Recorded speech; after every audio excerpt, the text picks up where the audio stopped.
नमस्कार दोस्तों, जैसे कि आप देखने वाले हैं, आज अपन बात करेंगे आखिर 370 खत्म कैसे हुई। यहां पर सिर्फ 370 ही नहीं, 370 के अलावा 35A, ये दोनों आर्टिकल जम्मू कश्मीर से संबंधित है। ये खत्म कैसे हुए, पूरा बैकग्राउंड समझेंगे। काफी खतरनाक प्रोसेस इसमें अप्लाई की गई है। इसमें देखिए, इसमें सिर्फ ऐसा नहीं कि सिर्फ इसमें एक तो सबसे बड़ी बात यह कि पूरे संविधान के कई सारे आर्टिकल इस्तेमाल हुए, कई सारे, है ना। कैसे कैसे पूरा प्रोग्राम किया गया है वो भी आपको देखना है, और जम्मू कश्मीर का संविधान भी इस्तेमाल किया गया है। यानी कि इसको खत्म करने के लिए जम्मू कश्मीर का संविधान भी लिया गया, उसके भी आर्टिकल का इस्तेमाल किया गया। और अपने तो आर्टिकल थे ही जो कि 370 था। आर्टिकल 370 को अगर खत्म करना है तो यही आर्टिकल मदद भी करता था, है ना, अपने 370(3) के तहत। देखिए, ये पूरी प्रोसेस अगर आपको क्लियर करनी है तो आपको ये पता करना पड़ेगा कि 370 आखिर आया कैसे, इसका जन्म कैसे होता है, और फिर ये 35A कैसे आता है ना, जो कि संविधान में लिखा तक नहीं है तो भी ये है। ठीक है, तो अब हमें ये दोनों निपटाने हैं और उसके लिए हमें 370 का इस्तेमाल करना पड़ रहा है। अभी मैं आपके लिए पहले तो ये लाइन पढ़ रहा हूं और उसके बाद अपन समझेंगे पूरी प्रोसेस क्या है। देखिए, जो हुआ है, खत्म कैसे हुआ है। आर्टिकल 370 का 1D के प्रयोग से, 1D मतलब आर्टिकल 370 3 भागों में बटा हुआ है, 1 2 3, फिर 1 वाला फिर से 4 भागों में बटा हुआ है, ABCD। तो इनने कहा ना आर्टिकल 370 का 1D, ठीक है। तो ये वही लिखा है कि मतलब इसका प्रयोग किया गया भी है, इसका 1D के प्रयोग से, और बाद में आर्टिकल 370 के 3, तो आर्टिकल 370 का ये रहा 3, मतलब फिर बाद में इसका इस्तेमाल किया गया और इसी के इस्तेमाल करके 370 को भी खत्म कर दिया, पूरा 370 खत्म कर दिया। उसी के सब क्लॉज का इस्तेमाल करके 2 का पूरा आर्टिकल खत्म कर दिया और 35A को भी खत्म कर दिया। ये क्लियर होगी। ये लाइन मैंने आपको शुरू में समझा दी, है ना, मतलब आपको मैंने बता दी। अब देखते हैं कि इसके पीछे की पूरी कहानी क्या है। बहुत मजा आएगा दोस्तों अगर आप ये पूरा लिंक समझ पाएंगे, कितना दिमाग लगता है। आप ये देखिए थोड़ा सा। सबसे पहले बात करते हैं कि आर्टिकल 370 का जन्म कैसे होता है और फिर आर्टिकल 35A कैसे आता है ना। देखिए, आपको थोड़ा सा जाना पड़ेगा इतिहास में। इतिहास में कहानी क्या है, जब आपको मालूम है कि जब हम आज़ाद हो गए तो जम्मू कश्मीर एक ऐसा राज्य बच गया जो इंडिपेंडेंट रखा गया था। ठीक है, बाकी सारों को हमको मिला लिया था कि भैया जूनागढ़, हैदराबाद, मैसूर सब हमने अपने में रख लिया। मतलब बहुत सारी चीज़ें हो रही थी उस समय। अब बात है कि अब इसमें क्या, देखिए हुआ क्या कि जिन्ना को आपको मालूम है, जब पाकिस्तान अलग हुआ तो उन्हें बहुत सारा राज्य चाहिए था। उन्हें देखा भैया जम्मू कश्मीर, उन्हें जम्मू कश्मीर ही क्यों दिखा, क्योंकि जम्मू कश्मीर में 70% जो थे वो मुस्लिम्स थे। तो उन्हें लगता था कि ये भी मुझे मिल जाए तो मेरा राज्य थोड़ा सा और बड़ा हो जाएगा, भैया पाकिस्तान मेरा देश जो है। तो भाई अब ये इन्होंने देखा कि ये काम तो ऐसे बन नहीं रहा है। क्यों नहीं बन रहा है, क्योंकि यहाँ के राजा थे हिंदू और वो थे हरि सिंह। ठीक है, और उन्होंने कह दिया था कि ना मैं पाक में जाऊंगा ना मैं इंडिया में जाऊंगा। ये बात क्लियर हो गई आपको। 70% इनके पास मुस्लिम थे, और 70% मुस्लिम ही नहीं थे, इनके जो सैनिक थे उनमें 70% सैनिक भी मुस्लिम थे भैया। ये भी एक दिक्कत थी। तो अब देखिए जरा, ये आंकड़े आपको कैसे मदद करेंगे समझने में। तो हुआ क्या कि जिन्ना ने इसको अपनाने के लिए बोला, ऐसे तो बात बनेगी नहीं। तो उन्होंने क्या किया, अपने सैनिक जिसको कहते हैं अकबर खान, है ना, अपनी सेना में से एक सैनिक को बोला कि जाओ भाई। तो ये गए भैया वजीरिस्तान ये बंदा पहुंच गया और वहां से ये ट्राइबल लोगों को, यानी कि जो आदिवासी लोग थे उनको इकट्ठा करता है और एक सेना बनाता है। और उस सेना का नाम होता है आजाद कश्मीर फौज, है ना, आजाद कश्मीर फौज। ये पाकिस्तान की है, जो कि जिन्ना के द्वारा है। बाद में जिन्ना ने इसे यूएनओ में कबूला भी कि हाँ भैया ये अकबर खान मेरा ही आदमी है, हमारी सेना का आदमी था, है ना। तो यूएनओ ने फिर क्या किया, वो बाद में बात है। तो ये आज़ाद कश्मीर फौज बन गई भैया। अब ये आज़ाद कश्मीर फौज घुसी भैया, क्योंकि इन्हें तो चाहिए भैया जम्मू कश्मीर कैप्चर करना है पूरा का पूरा। ये पहुंच जाते हैं कहाँ, मुजफ्फराबाद में एंटर करते हैं। अब आ रहे हैं जम्मू कश्मीर में धीरे धीरे। मुजफ्फराबाद में जैसे ये एंटर करते हैं, फिर ये वहां से पहुंच जाते हैं उरी। ठीक है, इनका मेन कहां पर पहुंचना है, श्रीनगर में ही बैठते हैं हरि सिंह, है ना। उन्हें वहां पर पहुंचना, पूरा जम्मू कश्मीर घेरना है। उरी पहुंचते हैं, लेकिन आपको ध्यान रखना है कि इनमें आदिवासी भी हैं वजीरिस्तान के, तो ये लोग बहुत हिंसक प्रवृत्ति के होते हैं। तो अब क्या है कि हरि सिंह के जो सेनापति होते हैं राजेंद्र सिंह, है ना, जिनका नाम राजेंद्र सिंह है, उनको ये समझ में आ जाता है कि भैया ये पूरी मुस्लिम फौज आ रही है। तो हरि सिंह ये बोलते हैं कि नहीं भैया हम क्यों डरे, हमारे पास तो अच्छी खासी सेना है। लेकिन राजेंद्र सिंह ये बताते हैं कि आपकी सेना में 70% जो है वो मुस्लिम सैनिक है, और अगर आज़ाद कश्मीर फौज ने उन्हें प्रलोभन दे दिया, लालच दे दिया कि भाई आ जाओ हम मुस्लिम स्टेट बनाएंगे इसको पूरा और आपको बड़े बड़े पद दे देंगे, ये तो सैनिक होते भैया, गरीब होते हैं, ये तुरंत लालच में आ जाएंगे। तो और ऐसा हुआ भी। ठीक है, ये सारे के सारे जो है उसमें जाकर के मिल भी गए, है ना, और ऐसा हुआ, उनका बिल्कुल शक सही हुआ। तो फिर क्या हुआ कि हरि सिंह वहां से निकलते हैं, भाग जाते हैं वहां से। क्यों, क्योंकि अब ये उरी पहुंच चुके थे। राजेंद्र सिंह जाते हैं इनको रोकने के लिए। उरी में एक पुल होता है, उस पुल को ये तोड़ देते हैं। इससे 2 दिन के लिए सेना ये आज़ाद कश्मीर जो सेना ये वहीं रुक जाती है। लेकिन इस पुल को तोड़ते वक्त राजेंद्र सिंह सेनापति की मौत हो जाती है, ये वहीं पे चले गए भैया, खत्म हो गए पूरे के पूरे। अब भैया ये भाग करके चले गए हैं जम्मू। देखिए हरि सिंह पहुंच गए जम्मू कि अभी जब जम्मू पहुंच चुके हैं तो इन्हें समझ में आ चुका होता है कि कश्मीर बच नहीं पाएगा, तो ये क्या कहते हैं, इंडिया से मदद मांगना शुरू करते हैं। ठीक है, अभी ध्यान सुनिए, अभी ये उरी तक पहुंचे थे, उरी को 2 दिन में पार करेंगे और पहुंच जाएंगे बारामूला। कौन? ये फौज। ठीक है, और बारामूला तो सभी को मालूम है घटना, यहाँ पर हजारों महिलाओं के गैंग रेप होते हैं। मैंने कहा ना ये काबिलाई लोग हैं, आदिवासी लोग हैं, पूरा आए थे ये कब्जा करने, लेकिन करने कुछ और लगे, है ना। ये बहुत बर्बरता दिखाते हैं, मारते हैं, काटते हैं, नरसंहार करते हैं और महिलाओं को सबका रेप कर डालते हैं पूरा का पूरा। क्लियर है? तो भैया अब ये सब देखते हुए क्या होता है कि विलय पत्र पर साइन करने के लिए वो तैयार हो जाते हैं कि ठीक है भैया, जम्मू कश्मीर को मैं इंडिया में मिलाना चाहता हूँ। ठीक है, तो हरि सिंह ने तुरंत, अब हमारे यहाँ से जो वीपी मेनन थे, आपको मालूम ये सचिव थे, रियासत मंत्रालय के सचिव वो थे, और रियासत मंत्रालय के जो प्रमुख थे वो सरदार पटेल साहब थे, है ना। तो पटेल साहब और ये मेनन, तो मेनन तुरंत जाते हैं जम्मू में और हरि सिंह से मिलते हैं। बोलते हैं हाँ बोलिए बात क्या है? बोले कि भैया मैं इंडिया मिलना चाहता हूँ क्योंकि मेरे ऊपर तो आक्रमण हो चुका है। तो बोलते ठीक है, लेकिन आपको विलय पत्र पर साइन करना पड़ेगा, क्योंकि भैया होता क्या है कि हरि सिंह बोलते कि भैया इंडिया की अपनी सेना भेज दो, लेकिन उस समय हमारे जो जनरल गवर्नर है वो आपको मालूम है माउंट बैटन रहते हैं। माउंट बैटन बोलते हैं नहीं भैया हम नहीं कर सकते, क्योंकि आप अभी इंडिया में आए नहीं हो, और इंडिया में आए नहीं हो तो अगर हमने अब सेना भेजी तो ये इंटरनेशनल मामला हो जाएगा, फिर ये इंटरनेशनल युद्ध कहलाएगा। और अभी यूएनओ बना हुआ है, और यूएनओ 1945 में बन चुका है, और ये जो बात हो रही है ये 1947 की है। और मालूम है ना, यूएनओ को बनाने में से एक कंट्री यूके भी है, और यूके वही है जो इंडिया पे राज कर रही है, और इंडिया पे राज कर रही तो मतलब माउंट बैटन यहीं से आते हैं।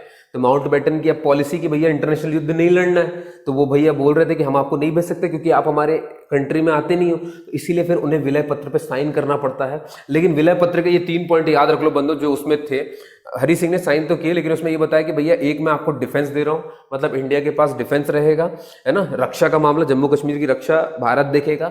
विदेशी मामले, यानी आपको पाकिस्तान से बात करनी है, चाइना से बात करनी है, किसी से भी बात करनी है, तो ये भी काम भारत करेगा जम्मू कश्मीर के लिए। और तीसरा उन्होंने दे दिया संचार। संचार का मतलब जैसे कि रेलवे, टेलीकम्युनिकेशन, दुनियादारी के चीजें, ये 3 मामले दिए। इसके बाद उन्होंने कह दिया कि भैया एक भी कानून आपका हम पर लागू नहीं होगा, बस ये 3 मामले होंगे। बंदो ये 3 मामले रट डालो। अब आपको हर आर्टिकल में देखना, जब मैं समझाऊंगा तो यही 3 मामले हैं। हमको यही कहा जाएगा हर आर्टिकल में कि आप जम्मू कश्मीर के लिए नियम बना सकते हो, लेकिन विलय पत्र में दिए प्रावधान के तहत, मतलब सिर्फ हम उन पर, इन्हीं तीनों पर उसके लिए बना सकते थे। इसके अलावा हम कोई भी चीज जम्मू कश्मीर को नहीं छू सकते थे, है ना, मतलब हम नहीं कर सकते थे उस पर और कोई कानून लागू। तो ये विलय पत्र सबसे बड़ी चीज है, तो पहले तो आपको ये ध्यान रखना है। ठीक है, अब वापस आइए भैया स्टोरी पर। यहाँ पर कहाँ पहुंच चुके थे? बारामूला डिस्ट्रिक्ट है ना, इनने तबाही मचा दी। 26 अक्टूबर को भैया, ये 1947 चल रहा है, ये श्रीनगर पहुंच जाते हैं और उसको पूरा घेर लेते हैं। ठीक है, अब 26 अक्टूबर ही वही डेट है जब विलय पत्र पे साइन होता है। साइन होने के बाद तुरंत जाता है 27 अक्टूबर को माउंट बैटन के पास, क्योंकि नियम था विलय होने का, एक राज्य का भारत में विलय होने का एक नियम था कि पहले जो राज्य विलय हो रहा है उसका प्रमुख जो है साइन करेगा, और उसके बाद जो है आपके माउंट बैटन जो है उस पर साइन करेंगे। तो मतलब 2 लोग का जब साइन हो जाता है तभी उसे हम क्या मानते हैं, यहाँ भैया इसका विलय हो चुका है। तो माउंट बैटन ने साइन किया भैया 27 अक्टूबर को। जैसे साइन किया तो भैया इंडियन आर्मी बिल्कुल पहुंचती है श्रीनगर और इस पूरी सेना को पीछे खदेड़ देती है, खदेड़ती चली जाती है ना, बिल्कुल लड़ना शुरू कर, श्रीनगर से बाहर निकाल देती है उसको वहां से। अब होता क्या है, अब ये देखते हुए कि अब क्योंकि इंडियन आर्मी आ गई है, तो जिन्ना की तो स्ट्रेटेजी थी, तो इंडियन आर्मी जैसे ही एंटर कर गई, अब अच्छा खासा मौका मिल गया जिन्ना को। उसने बोला कि चलो भैया मैं अपनी सेना भेज देता हूं। अभी तो उन्होंने चोर वाली सेना भेजी थी अकबर खान को मिला करके, है ना, कि भैया ये तो दूसरा, मतलब अकबर खान ट्राइबल लेकर के आया था, पाकिस्तान की सेना थोड़ी ना आई थी। अब इंडियन आर्मी आ गई तो अब पाकिस्तान की भी आर्मी आएगी। लेकिन बात ये थी कि अभी हम आजादी हुए थे 1947 में, और दोनों सेनाओं के प्रमुख जो थे वो ब्रिटिशर्स थे, है ना। तो वहां के थे ऑकन लेक साहब, ऑकन लेक थे और वो भी ब्रिटिश थे, और हमारे यहाँ तो माउंट बैटन थे ही, आपको मालूम ही है, ये क्लियर हो गया। ऑकन लेक पाकिस्तान में थे और माउंट बैटन हमारे यहाँ थे, क्लियर, और दोनों के दोनों ब्रिटिश थे। तो भैया अब क्या हुआ कि अब ब्रिटिश ये भी है तो ये भी यूके है, और ये भी फिर यूएनओ में आते हैं, अंतरराष्ट्रीय युद्ध नहीं लड़ सकते। जिन्ना इनसे ऑकन लेक से बोलते हैं, पाकिस्तान के आर्मी के कमांडर से बोलते हैं कि भैया जाओ जाकर के आक्रमण कर दो, लेकिन ऑकन लेक मना कर देते हैं। बोलते हैं क्यों करूं भैया मैं आक्रमण? बोले क्योंकि उन्होंने हम पे वो किया। तो वो ऑकन लेक उन्हें समझाते हैं कि भैया जो मेरे पास खबर है वो ये है कि जम्मू कश्मीर के राजा हरि सिंह ने विलय पत्र पर साइन किया है, और इस हिसाब से जम्मू कश्मीर भारत का हो गया है, और अगर भारत का हो गया है तो हम उन पर आक्रमण नहीं कर सकते, क्योंकि अगर हमने उन पर आक्रमण कर दिया तो ये अंतरराष्ट्रीय युद्ध होगा। तो ऑकन लेक मना कर देता। तो जिन्ना इसमें गुस्साते हैं, बोलते ठीक है भाई जब कुछ नहीं हो पा रहा तो एक काम करते, जनमत संग्रह करवाते हैं।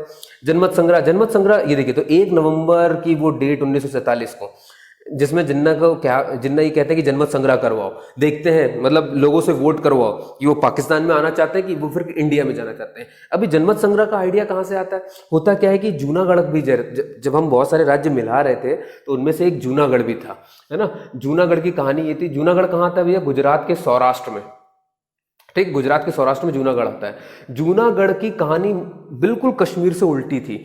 यहाँ का शासक मुस्लिम था लेकिन इसकी जनता हिंदू थी, और जम्मू कश्मीर में शासक हिंदू है लेकिन जनता मैक्सिमम मुस्लिम है।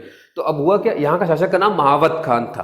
तो महावत खान क्या सोच रहा था कि मैं पाकिस्तान में चले आऊंगा। अब ये देखिए, जैसे ये गुजरात है और ये यहाँ पर पाक है ना, और ये रहा जूनागढ़, है ना। तो ये बिल्कुल गुजरात के दक्षिण में पड़ता था। ये सोच रहा था यहाँ से मैं वहां जाकर के उसमें मिल जाऊंगा। अब ये पॉसिबल था ही नहीं भैया, वो वहां कैसे चले जाता, है ना। तो फिर हुआ क्या कि यहाँ पर भी जनमत संग्रह हुआ, वो तो भग गया जाकर, जनमत संग्रह हुआ तो 99% वोट पड़ गए इंडिया के हिस्से में, ठीक है। तो यहाँ से पाक को धक्का लग गया, फिर हम वो हो गया। तो अब उसे ये लगा कि भाई यहाँ तो चलो हिंदू थे लेकिन यहाँ तो मुस्लिम है, तो इसीलिए जिन्ना ने बोला कि चलो भाई यहाँ पे भी जनमत संग्रह करवाओ, फिर देख लेते हैं किसके हाथ में आता है कश्मीर, किसके में नहीं आता है। इनके कहने के बाद 2 नवंबर को हमारे नेहरू साहब ने भी बोल दिया ठीक है जनमत संग्रह होगा लेकिन शांति होने पर, पहले शांति हो जाए, अभी तो युद्ध हो रहा है, आप हट नहीं रहो ये वो। अब देखा उन्होंने कि शांति करनी, तो शांति के लिए कौन सा संस्थान बना हुआ था भैया? यूएनओ बना हुआ था। इसीलिए नेहरू साहब चले जाते हैं अपने 31 दिसंबर 1947 को, देखिए ये नवंबर था, डेट है ना, क्रोनोलॉजी याद करते चले आए। 2 नवंबर, फिर 31 दिसंबर को 1947 को वो पहुंच जाते हैं कहाँ? यूएनओ में, ठीक है। यूएनओ में कंप्लेंट दर्ज कराते हैं लेकिन आर्टिकल 6 के तहत, ये आर्टिकल 6 यूएनओ का ही है ना, यूएनओ का अपना भी खुद का भी संविधान है। आपको किसी के तहत कंप्लेंट दर्ज करानी है तो उसमें आर्टिकल 6 है, लेकिन इसमें एक और आर्टिकल होता है आर्टिकल 7। ध्यान देने वाली बात यह कि आर्टिकल 7 के तहत अगर इसे कराया होता तो आर्टिकल 7 के तहत जो भी कंप्लेंट दर्ज कराई जाती है यूएनओ में, उसमें यूएनओ के दिए हुए सजेशंस बाध्य होते हैं कि आपको मानना ही पड़ेगा। लेकिन नेहरू जी चालाक निकले, उन्होंने आर्टिकल 6 के तहत ये चीज करवाई। आर्टिकल 6 के तहत होने से क्या हुआ कि उनके आदेश मानने न मानने के लिए हम बाध्य नहीं है, ठीक है। अब जैसे ही वो यूएनओ में गए तो यूएनओ ने बोला ठीक है काम करते, पहले तो हम वहां जाकर के देख तो लें हालात क्या है। भाई उनने ले लिए करीब करीब आपको मान के चलो 4 महीने। तो 1947 के बाद आ गया भैया 1948, है ना, 21 अप्रैल की वो डेट आ गया। यूएन का रेजोल्यूशन, रेजोल्यूशन का मतलब होता है संकल्प। ये तो आप अच्छे समझ जाओ संकल्प क्या है, अभी थोड़ी देर में बताऊंगा अभी, क्योंकि अभी हमारे संविधान सभा में भी संकल्प ही लाए गए थे। तो संकल्प लाने के बाद ही पूरा जम्मू कश्मीर का आर्टिकल खत्म हुआ है। तो यूएन का रेजोल्यूशन यानी संकल्प आता है, पूरा जांच पड़ताल वो कर लेते हैं जम्मू कश्मीर में फाइट का क्या कैसे चल रहा है वॉर का। उसमें उन्होंने 2 पॉइंट बोल दिए भाई, एक होगा सीएफओ यानी कि सीज फायर ऑर्डर निकाला, और दूसरा निकाला ट्रूस एग्रीमेंट। अब इन दोनों में क्या है, सीज फायर ऑर्डर में ये कहा गया कि भाई एक काम करते हैं, मतलब जहां पर भी दोनों सेनाएं रुक जाएंगी, मतलब जहां पर भी पाक की सेना रुक जाएगी और जहां पर इंडिया की सेना रुक जाएगी, उसी के बीच के एरिया को हम मान लेंगे नियंत्रण रेखा। ये बात क्लियर होगी। और हम जहां रुके उसी को हम कहते हैं एलओसी, है ना। अब यहां देखिए जरा, यूएनओ का रेजोल्यूशन चल रहा था 21 अप्रैल 1948, डेट थोड़ी सी और आगे बढ़ेगी और आप देखेंगे कि पूरा साल चेंज हो गया। ये देखिए जनवरी आ गया भैया, 7-8 महीने बीत गए रेजोल्यूशन आने के बाद भी हम लड़ ही रहे थे, और हम इस दिन जाकर के चुपचाप हुए हैं पाकिस्तान और अपन, और जहां रुक गए वही जगह बन गई एलओसी। तो हमने देखा कि एलओसी जहां बनी तो उस तरफ हो गया पीओके यानी कि पाक ऑक्युपाइड कश्मीर, और यहां पर हो गया जम्मू एंड कश्मीर। पीओके को पाकिस्तान आजाद कश्मीर कहता है, ठीक है। तो इस तरह से हुआ क्या कि जम्मू कश्मीर के 2 हिस्से हो गए, 2/3 हो गया हमारे पास और 1/3 हो गया पीओके में। क्लियर है, याद रखिए पीओके भी हमारा ही है। अब कैसे वो सुनिए, तो ये तो मैंने एक पढ़ा कि सीज फायर ऑर्डर है कि जहां पर रुकोगे वहां पर लाइन खींच देंगे, जो कि आज भी मौजूद है। अच्छा अब देखिए ट्रूस एग्रीमेंट क्या कहता है। ट्रूस एग्रीमेंट में क्या हुआ, मैंने आपसे कहा था ना, हुआ ये कि जिन्ना ने ये मान लिया था कि आजाद कश्मीर जो फौज है उसके जो आदमी हैं वो उन्हीं के हैं, है ना। और जैसे उन्होंने ये चीज मान ली तो भैया अब ये तो हो गई ना, गुनाह हो गया भैया। तो हुआ क्या कि जैसे ये चीज मान ली गई तो यूएन ने कहा कि ठीक है भैया, क्योंकि जिन्ना पाकिस्तान ये मानता है कि ये सारे के सारे बंदे जिन्होंने आक्रमण किया था आगे से उसी के हैं, तो पहले पाकिस्तान अपनी सेनाएं पीछे लेगा, और जब पीछे ले लेगा तो फिर यूएन इंडिया को खबर देगा कि भैया ठीक है अब आप भी हट जाओ। कहने का मतलब यह है कि जब एलओसी से पाकिस्तान की सेना पीछे चली जाएगी, है ना, तभी हमारी सेना वहां से हट जाएगी। ये क्लियर है ना। अब आपको मालूम है कि इनमें से कोई भी हटने वाला नहीं है, ये बात क्लियर हो गई। और आपने देख रहे हो ना, यहाँ पर साफ साफ कहा है कि शांति बहाल होने पर जनमत संग्रह होगा, ठीक है, जनमत संग्रह होगा। तो शांति क्या बहाल होने वाली थी, शांति बहाल होने का मतलब क्या था कि सेनाएं हट जाए। क्लियर है, पूरा कश्मीर होने का मतलब जो आजाद कश्मीर हमें मिला था, है ना, मतलब जो पूरा हरि सिंह के पास कश्मीर था, जब वो पूरा हो जाएगा तब जाकर के जनमत संग्रह वहां पर होना था। क्लियर हो गया। लेकिन ये कभी हुआ नहीं, तो जनमत संग्रह तो पॉसिबल ही नहीं था। चलिए भैया, अब यहां पर आ गए भाई इस तरह से एलओसी में। अब जब सब कुछ ठीक हुआ, मतलब ये सब हो गया, तो अब हमें क्या करना था कि जम्मू कश्मीर को अपने संविधान में जोड़ना था। जम्मू कश्मीर को अगर संविधान में जोड़ना है तो कुछ बंदे चाहिए होंगे जम्मू कश्मीर के, जो वहाँ के थोड़े से जानकार हो और वो चाहते हो कि, और वो क्या चाहते हैं भाई कि कैसा उनका जो है संविधान, मतलब उनके जम्मू कश्मीर के बारे में क्या क्या प्रावधान भारत के संविधान में रहे। तो इसके लिए जम्मू कश्मीर के ही बंदे चाहिए थे। तो भैया हमने बंदे, अब देखिए कौन कौन से वो 4 बंदे आते हैं, याद रखिए, है ना। और इसी समझो, इसको कहते हैं, ये जून 1949 में किया अपन ने, ये जनवरी की बात थी जब एलओसी खींची। थोड़ा सा आगे बढ़े, अब हमने कहा कि चलो इसको जोड़ते हैं, क्योंकि भाई अब विलय हो गया ना जम्मू कश्मीर में, जम्मू कश्मीर का भारत में अब विलय हो गया, तो हमको उसके लिए भी तो कुछ बनाना पड़ेंगे। तो उसके लिए उसके हमने बंदे चुने, तो हमने 4 बंदे चुने। एक थे भैया शेख अब्दुल्ला साहब ना। शेख अब्दुल्ला साहब आपको मालूम ही है, नेशनल कॉन्फ्रेंस जो पार्टी है उसके संस्थापक यही है, शेख अब्दुल्ला साहब ही हैं, है ना। और फिर तो शेख अब्दुल्ला साहब तो थे, और उनके दोस्त आए मिर्जा अफजल साहब, और फिर एक है मसूद और एक है मोतीराम। आपको याद रखना है, कभी कोई क्वेश्चन आ जाए कि वहां से संविधान सभा में आने वाले, देखिए संविधान सभा में आने वाले हैं, ठीक है, ये बहुत अच्छे से सुन लो, संविधान सभा में जम्मू कश्मीर से आने वाले लोग हैं। तो उनमें से 4 आए, और 4 में से एक ही हिंदू थे, और वो थे मोतीराम बागड़ा। ये बात क्लियर रखिए। बाकी 3 मुस्लिम थे, शेख अब्दुल्ला साहब, मिर्जा अफजल और मसूद। क्लियर हो गया। तो एक थे मोतीराम बागड़ा। अब जब ये सारे के सारे आ चुके हैं और संविधान सभा में बैठे हुए हैं, तो जम्मू कश्मीर के लिए आए हुए हैं। तो अब जम्मू कश्मीर के लिए भैया नियम कायदे कानून बनाएंगे। तो जो नियम कायदे कानून जम्मू कश्मीर के लिए बन रहे थे, मतलब जिस प्रारूप को ये पढ़ रहे थे, जिसमें मतलब इन्होंने नियम रखे थे, उस नियम को इन्होंने कहा 306A आर्टिकल। देखिए इस क्वेश्चन को बहुत अच्छे से समझ लीजिए। कभी आपसे पूछा जाए कि संविधान सभा ने किसके तहत जो है जम्मू कश्मीर के 370 आर्टिकल को तैयार किया है, तो आपको कहना है 306A के तहत तैयार किया है। ये ड्राफ्ट था, ये प्रारूप था, इसमें सारे नियम लिखे थे। और जैसे ही भाई अब होता क्या है कि ड्राफ्ट में हम सब कुछ लिख देते हैं, लेकिन फिर उसको देखते बैठते क्या सही है क्या सही नहीं है, तो उसमें से हटाते काटते छांटते, और हटाने छांटने के बाद फिर वो जाकर के अनुच्छेद बनता है, और यही 306A बन गया जाकर के बाद में 370, आर्टिकल 370। क्लियर हो गया। तो भाई यहां से आता है आर्टिकल 370। तो हम आ गए आर्टिकल 370 में। अब आर्टिकल 370 को समझ लीजिए कि इसको 3 हिस्सों में बांटा गया है, 1, 2 और 3। फिर 1 को फिर से 4 हिस्सों में बांटा गया है, A, B, C and D। ठीक है, तो एक एक करके पहले समझ लेते हैं। देखिए आर्टिकल A में कहा गया है कि जम्मू कश्मीर पर 238 आर्टिकल लागू नहीं होगा, है ना। जम्मू कश्मीर रखा तो स्टेट बी में गया है। अब ये क्या मतलब हुआ, देखिए जब हम आजाद हुए तो राज्यों को चार तरीके से बांटा गया। आपको ये समझना है पॉइंट, है ना। ये ए में 238 आर्टिकल नहीं लागू होगा जम्मू कश्मीर पे, जो कि हिस्सा है स्टेट बी का। तो आपको पहले समझना पड़ेगा कि स्टेट बी मतलब क्या था। तो देखिए स्टेट फिर 4 तरह के थे, ए बी सी डी, मालूम है ना, state A B C D आपने पढ़ा भी है। तो देखिए स्टेट ए जो है ये रखा गया भाग 6 में, स्टेट बी जो है ये रखा गया भाग 7 में, स्टेट सी जो है ये रखा गया भाग 8 में, और स्टेट डी जो है ये रखा गया भाग 9 में। ठीक है, जिस तरह से आप देख रहे हैं आर्टिकल 370 है, तो किसी न किसी भाग में तो रखा गया होगा। तो इससे रखा गया था भाग 21 में। 21 भाग में आते हैं 369 से लेकर के 392 तक के आर्टिकल, और इस भाग का नाम रखा गया है TATP। TATP का मतलब क्या है, टेम्परेरी एंड ट्रांजिशन प्रोविजंस, यानी कि मतलब हो गया अस्थायी और संक्रमणकारी उपबंध। ठीक है, लेकिन हुआ क्या कि 13वें संविधान संशोधन के बाद, जो कि 1962 में हुआ था नागालैंड के लिए, भाई नागा लोगों ने कहा कि भाई जब इस भाग का नाम ही अस्थायी है, मतलब उस समय हमने जितनी भी अस्थायी चीजें थी वो सब यहाँ रख दी थी। तो नागालैंड तो भाई विलय हो चुका था, लेकिन नागालैंड ने ये बोला कि भाई जब इसमें हमें रख रहे हो आप, है ना, अगर हम भी इसी में आ जाएंगे तो फिर तो दिक्कत हो जाएगी। हम कैसे मान लें कि भैया कि हम मतलब सुरक्षित रह जाएंगे। तो फिर नेहरू जी ने क्या किया, इसका नाम बदल करके 13वें संविधान संशोधन में रख दिया TATSP, यानी कि इसमें स्पेशल वर्ड और जोड़ दिया। ठीक है, यानी कि विशेष उपबंध कर दिया। ठीक है, अस्थायी व संक्रमणकारी विशेष उपबंध। ठीक है, temporary and transitional transition special provisions. Clear होगी बात, ये इन्होंने कर दिया। तो स्पेशल हो जाने की वजह से हमने, स्पेशल होने का मतलब है कि इनको कुछ स्पेशल मिलेगा। तो ये जनजातियां हैं। कई लोग बोलते भी कि नागालैंड, अब जैसे 370 हटी तो 371 पे बात आएगी, नहीं भैया, नागालैंड जो है जनजाति वाले मामले में, नागालैंड और जम्मू कश्मीर का मामला बहुत अलग है। जम्मू कश्मीर विलय होने के बाद अपना संविधान अलग रखता है, लेकिन नागालैंड का थोड़ी ना कोई अपना खुद का संविधान, तो वो तो पहले से ही हमारा है ना, तो उसको और क्या अंदर करोगे आप, समझ गए ना। उसमें अस्थायी चीजें हो नहीं सकती है। तो कई लोग इसमें भी डरते हैं, ऐसी सब फेक बातें। अब देखिए वापस आइए, तो आपने देखा कि 370 जो है वो अपने भाग 21 में आती, जो ये था, फिर आपने ये चीज समझ ली। अब आइए स्टेट बी में, मैंने कहा ABCD, तो भाग 6 में है A, भाग 7 में B, और भाग 8 में C, और भाग 9 में D। भाग 6 है तो भाग में आर्टिकल होंगे तो 152 से लेकर 237 152 से लेकर 237 तक के आर्टिकल भाग 6 में आते हैं।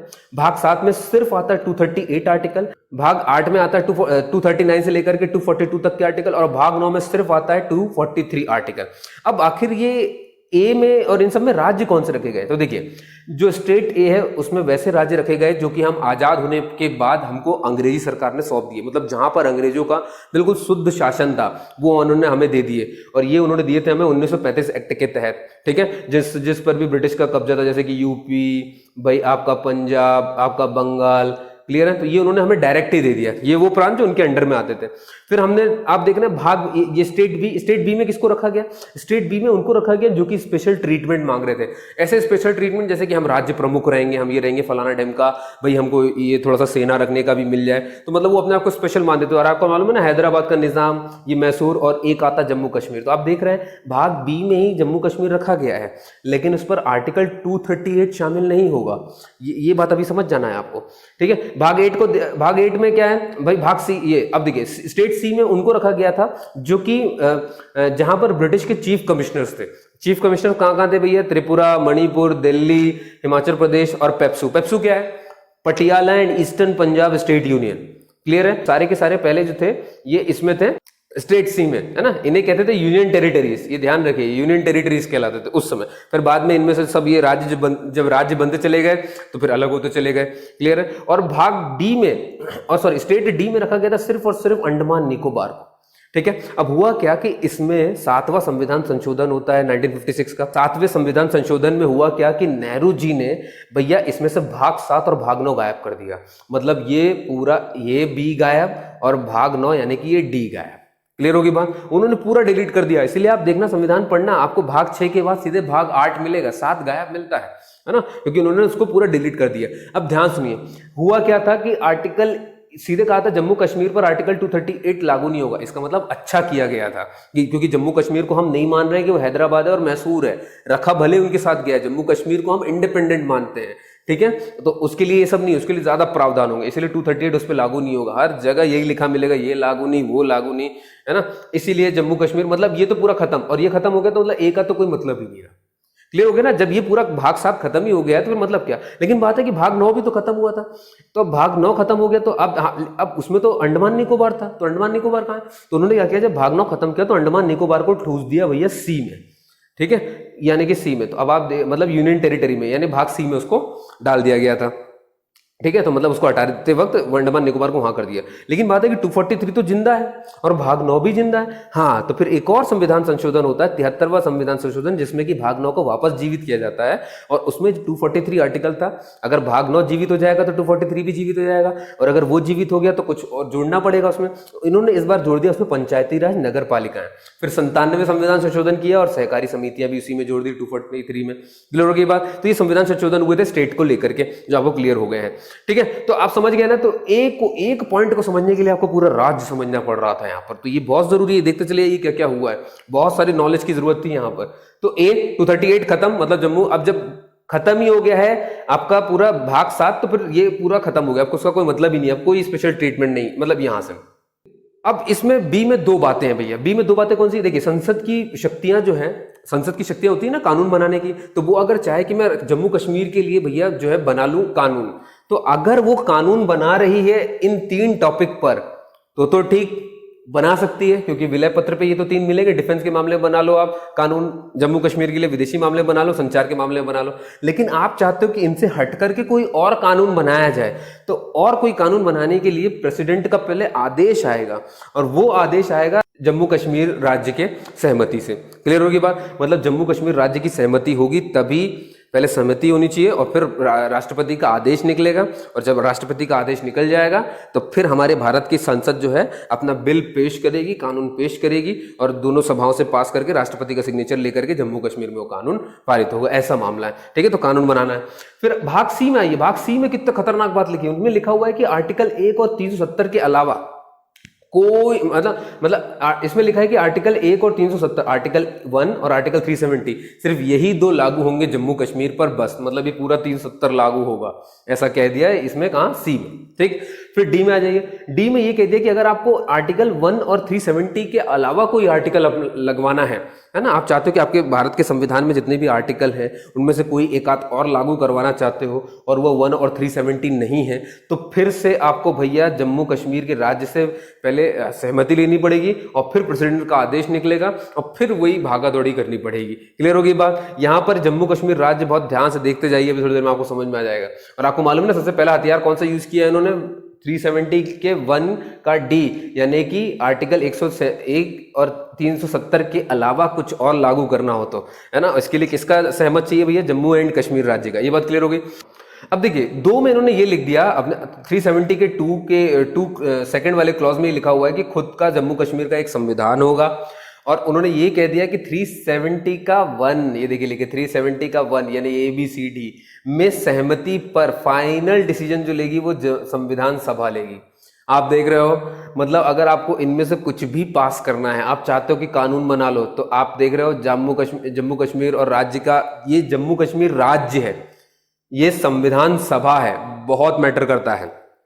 संविधान सभा कहाँ है भैया? याद रहे ये 4 बंदे जब आए थे तो ये भारत की संविधान सभा में आए थे, फिर इन्होंने ऐसे नियम बना लिए, ठीक है। अब ये सारे नियम जब बन गए हैं कि भारत का खुद का संविधान होगा, तो मतलब जम्मू कश्मीर का खुद का संविधान होगा, तो फिर जम्मू कश्मीर को खुद का संविधान बनाना पड़ेगा। और आप यहाँ पर देखो, मैं आपको बता देता हूँ, कहाँ लिख दूँ, यहाँ लिख देता हूँ। तो हुआ क्या कि 1956 में हमारा तो पहले लागू हो जाएगा, अभी तो इनका डिसीजन होगा, तो भाई ये तो अभी हमारे 370 हमारे में जोड़ा गया है, और हमारे में जोड़ करके इन्होंने ये कह दिया है कि हम खुद का संविधान बनाएंगे। तो ये खुद का संविधान बनाते हैं। हमारा तो 1950 में लागू हो गया था, लेकिन उनका तो अभी संविधान सभा बनेगी। जैसे हमारे अम्बेडकर साहब की पूरी एक सभा थी, अभी उनकी सभा कहाँ बनी है, ठीक है। तो पहले तो उनकी सभा बनेगी, फिर वो जम्मू कश्मीर के संविधान में क्या क्या जोड़ना है वो सोचेंगे। तो भैया इसीलिए इन्होंने लिख दिया कि खुद की सभा होगी, और इनकी सभा बन भी जाती है 1951 तक। देखो यहाँ पर लिखा भी है, ये देखो 1951 में, है ना, 1949 में क्या होता है, दिल्ली अंडरस्टैंडिंग होती है, ये 4 लोग वो पूरा कर रहे होते हैं। तो उसी समय प्रेसिडेंट का ऑर्डर निकलता है, हमारे प्रेसिडेंशियल ऑर्डर, और प्रेसिडेंशियल ऑर्डर सबसे इंपॉर्टेंट है यहाँ पे।